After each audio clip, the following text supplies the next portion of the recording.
Hi, people of the Philippines and people of the world.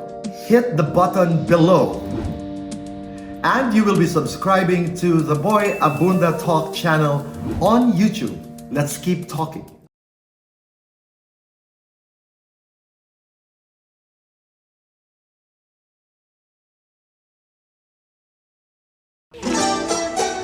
Mga kababayan, turn up! Tayo'y Filipino, kahit anong kulay ng balat, isa sa puso.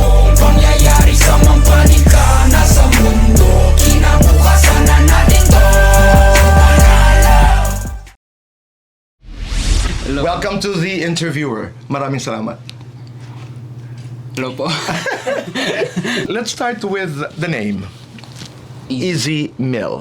Yung unang genre ko po sa music na yung kung saan ako nagpursige ng una is metal, like death metal, like deathcore, like some screaming stuff where like we do kind of voices. Nagkaroon ng parang decision making, so nag-decide ako na delve into like more of the popular side of music things, because I know that going into that sphere of music, and if I put as much effort as I put into my original passion in terms of genres, magkakaroon ako ng success dun in a way that will transcend a different way that was from before. Nung nag-iisip po ako ng pangalan ko for the stage name, and I just thought, tinanggal ko lang yung ibang letra sa pangalan ko, Ezekiel Miller, and it's Easy Mill. It had nothing to do with Easy Meal. Naswertehan na rin po Ng ako. double antan. How difficult was that decision? Because you are a musician, and I know what you guys go through in terms of music, passion, etc. It was actually quite difficult in its own sense. Gusto ko gawin yung parang paborito kong genre, pero hindi naman yun yung talagang magiging option kung gusto mong maging successful sa buhay.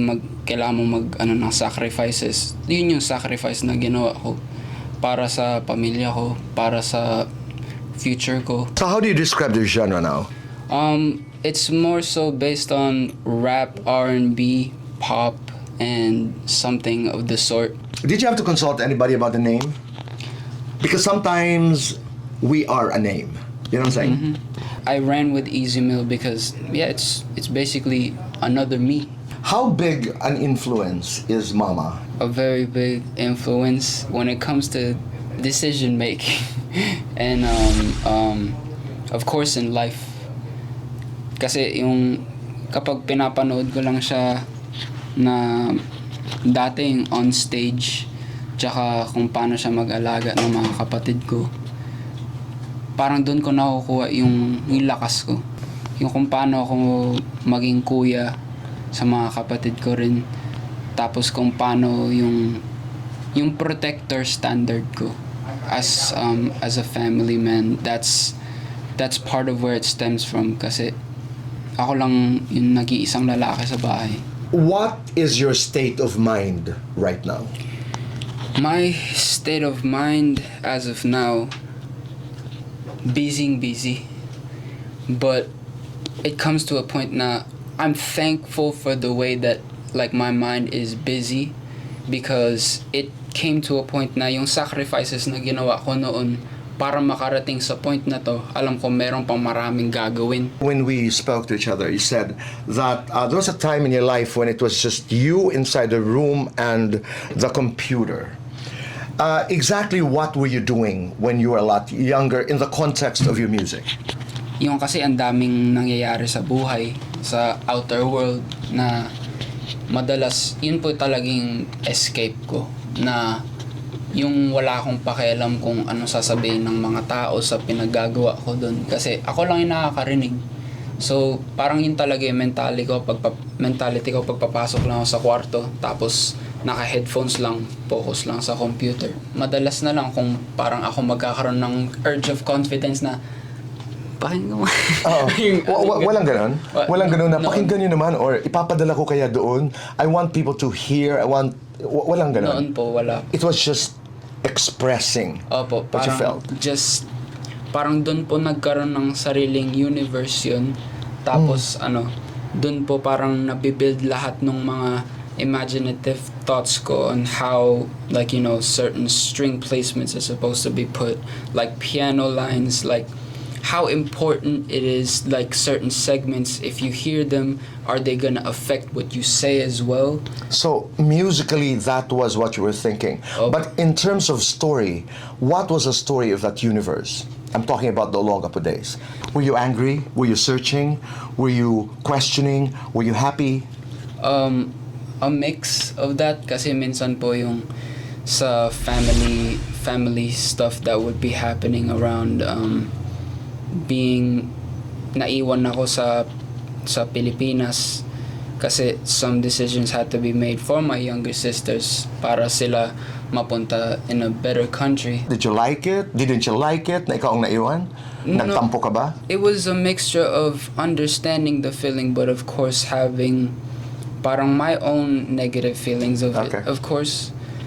Pero yung how I dealt with it was probably not the best of ways. Like, my grades hindi ganun kaganda. That's how it affected you. Opo. I want to go to Panalo. Tell me the story of how you wrote the song. Yung start po niyan, kakarating ko to sa LA. So, parang dito yung nag-set in yung thoughts ko na this is all or nothing. Tapos kasi nag-ano na yung mindset ko na Nag-transition. opo, Ah. nagkaroon ng time, pero syempre I was still looking for a job, you know, as someone who was 18 and still didn't have a job. Parang Did you find a job? I didn't get no callbacks. So, What kind of jobs were you applying for? anything. Para lang mabuhay. Opo. Minsan parang susubok na kahit na yung magwalis lang sa studio. So what happened next? So, yun po, dahil yung lahat ng frustrations na bibuild dun, it just all went out on the song as well. So, I was so mad at the world, so mad at everything, and also with the mix of like, I'm not gonna let this get me down. Parang the bad and the good, just put it all there. And then, yun po, keep running your mouth when you're lying. I stay on my business while watching you dying. Like, just that feeling of like, I got this. What came first? The words or the music? The music actually came first, stemming from an idea from my mom. Because sabi niya, gamitin mo kayo yung mga folk song na ginagamit sa school noon sa Pilipinas. Yung una niya pa ni-recommend, tinikling. Kaya parang nag-isip ako back then yung sa school kung ano yung parang naging super relating sa akin. Anong naalala mo? Cariñosa. I mixed Cariñosa with some trap drums and parang yun muna yun. And then I was just thinking of the main words that would go for it. Tapos yung naisip ko mismo. Parang sinundan ko lang mismo yung melody ng guitar strings. Na ano na yung mga words doon, parang na-piece in na yung puzzling. Tapos pinarinig ko kay mom. Mga kababayan! Turn up! And then she was like, Okay. Yeah. When the song was done. yung chorus pa lang. Yung chorus pa lang. Sa LA nagawa yung chorus. Amazing. Thank you. How does the chorus go? Tayo'y Pilipino, kahit anong kulay ng balat, isa sa puso. Mapatagalog, Bisaya o Ilocano, walang tatalo sa bagsik ng ating dugo. Isigaw ng malakas ang ating panalo, wag nang pag-usapan ng mga negatibong pangyayari sang mangpanig ka na sa mundo. Kinabukasan na natin to, panalo. But you were also talking about your own story. Did you realize that it was going to resonate with an audience na ito din ang aming pinagdadaanan, ito din yung aming sinasabi sa sarili? Meron pong hint of the thought na merong maraming makaka-relate din dito. Kaya napanad din si mom, parang naintindihan niya. So paano mo pinuntahan na yung mga ibang stanzas? I don't know, I was just angry. Parang pagkatapos kasi nung prideful moment sa chorus, like it dumbs down yung parang yung instrumental medyo nagbaba. So I was just like, I just thought of anything at first. talagang gagatungan ko lang yung mga tao na nagda-doubt. Parang ganun. Nagda-doubt saan? Like anyone who wants to put any doubt towards like this thing that I'm doing, I have to say my worth, or otherwise like I have to believe in me first before anyone believes in me. That's like the sentiment with hip hop or rappers, like when it comes to that, because if you don't believe in what you're saying, then who's gonna believe in it? When you were in Olongapo, meron kang mga kausap, kaibigan? Were you collaborating with friends? Were you listening to stories? Ikaw lang talaga? This is a solitary thing? Opo. Sino ang musical influences mo? Eminem, Kendrick Lamar, A$AP Rocky. Locally, do you have musical heroes? Locally meaning sa atin? Meron pong some that stick out na Sino? dati po si Glock 9 tsaka si Delo po. Do you know them? Nagkaroon na po kami ng mga exchanges, which I was so honored po. And they're just both so dope individuals. You rap, but it seems like you're also conscious about your responsibility as a voice. Habang pinapakinggan ko yung Panalo, conscious ka dun? Opo, yung pinaka naging conscious ako para dun sa song na yun, sa Panalo po. Kasi alam ko na yung where it stems from, yung the influence that is gonna happen, especially with the instrumentation and how it was built up as a song. So the construction, parang pinag-isipan ko rin, pero hindi ko hinayaan yun na maging parang boundary or cap to, like, you know, just turning it into me. How did you start with the beginning of the song? Ginamit ko lang po yung mismong entrance ng Karinyosa mismo. Tring ting ting ting ting ting ting. Tapos just put my voice there. Mga kababayan. So, sinundan mo lang yung Karinyosa? Opo. Because I find that extremely strong as an opening. Pag gumagawa ka ba, you're not sitting down. I mean, you know, sa loob ng kwarto mo, are you actually moving? Minsan, I freestyle first to see if the phrase will fit in the beat, and then the lyrics are there, and I type them down at the same time, and then in that moment I'm moving my hands like this, trying to feel it, like what.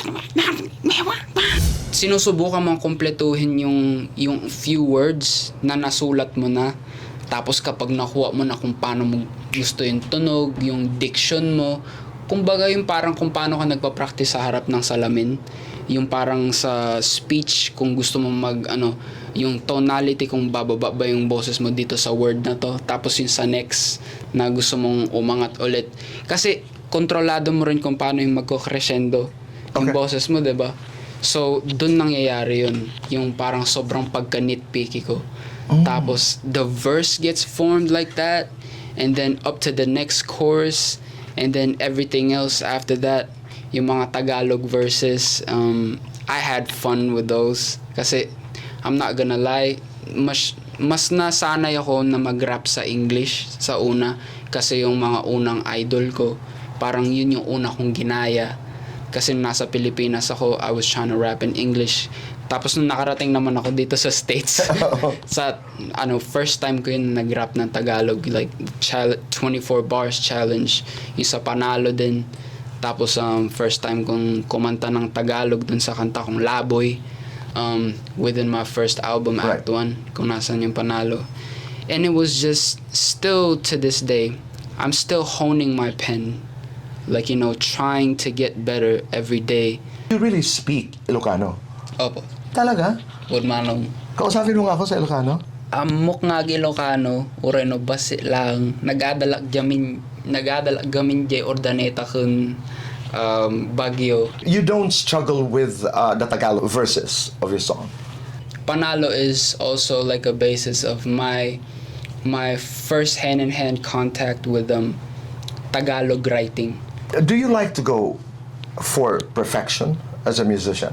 Sometimes, like, when you try to make it too perfect, you're like, Yeah. it's like, but when you're like, nasa in-between ka lang ng, parang medyo pwede na to maging perfect o kaya merong mga onting ganun. That's like the G spot. Yeah. Yeah.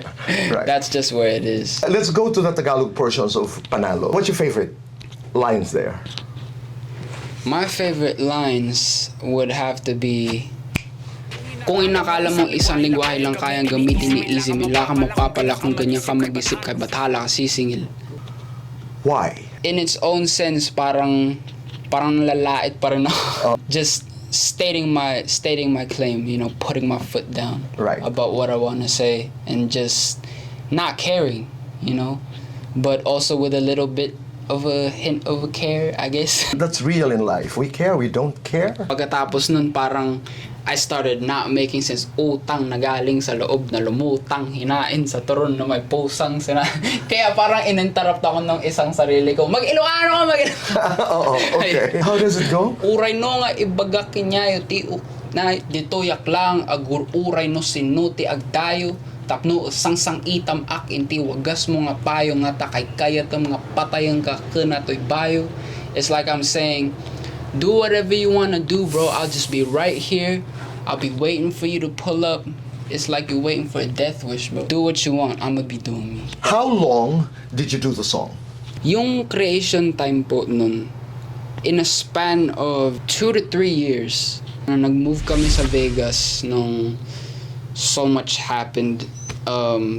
Tapos dun na yung parang nag-set in na yung utak ko. Sige, gawin ko na tong album ko. Tapusin ko na to para meron na akong masabi sa mundo.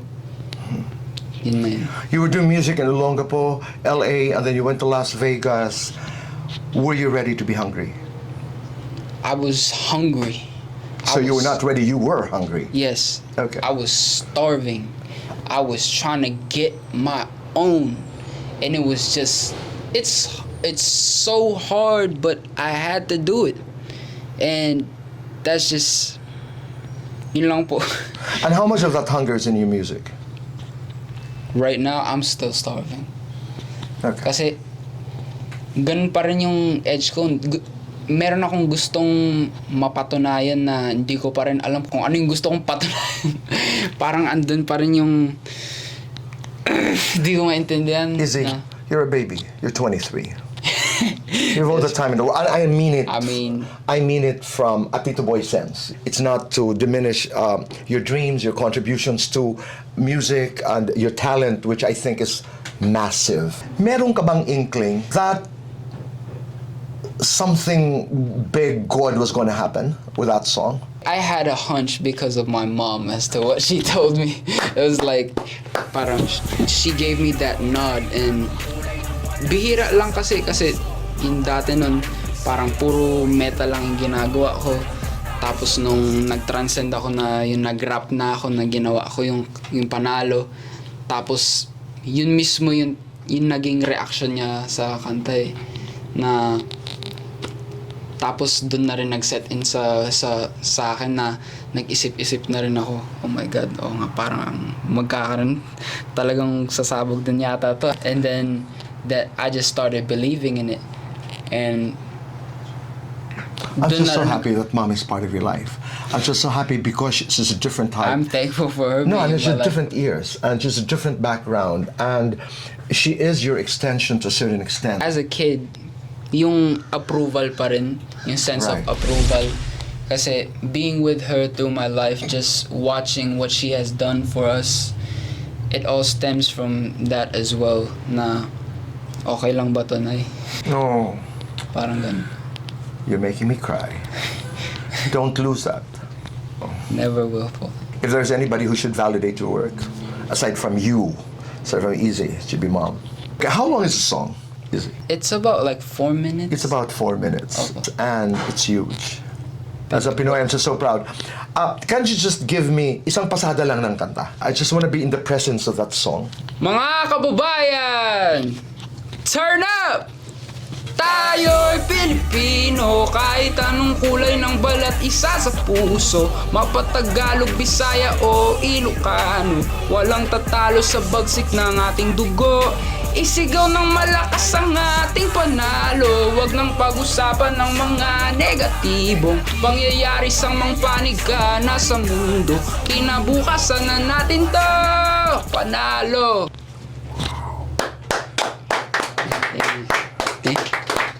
Are you ready to be a big star? I'm ready. What happened to that controversy about Lapu-Lapu? It created a lot of uproar. Correct me if I'm wrong. Did you apologize? I did. I apologize to anyone out there who's like still thinking about the lyrics. Mas lalo na yung mga like those who are related to Lapu-Lapu and those who in Cebu, you know, sorry po sa kung meron ako nasabi that hurt your feelings. After you performed at Carnegie Hall, you got that standing ovation. What was that like? It's still crazy.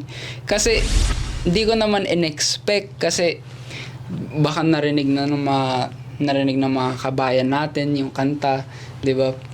Yung moment na like to realign the song, just seeing them like going up in a bit more, and I was like ako rin parang na-excite din, parang kasama ko sila. Parang ganyan yung nangyayari when I'm on stage, na it's just feeling like bringing the song alive and everybody feels it too. Tapos it was surreal. Complete a statement. I am Izzy Mill and... I am Easy Mill and I make music, and I hope you guys take a listen, because there's a lot of things that are gonna happen with what I want to say and the things that are gonna happen surrounding the things of what I want to say in my music. Continue to make Mama proud. Will do. God bless you. Thank you, Tito Boy. Thank you. Thank you so much. Isigaw ng malakas ang ating panalo. Huwag nang pag-usapan ng mga negatibong pangyayari sa mga panig ka na sa mundo. Kinabukasan na natin to, panalo.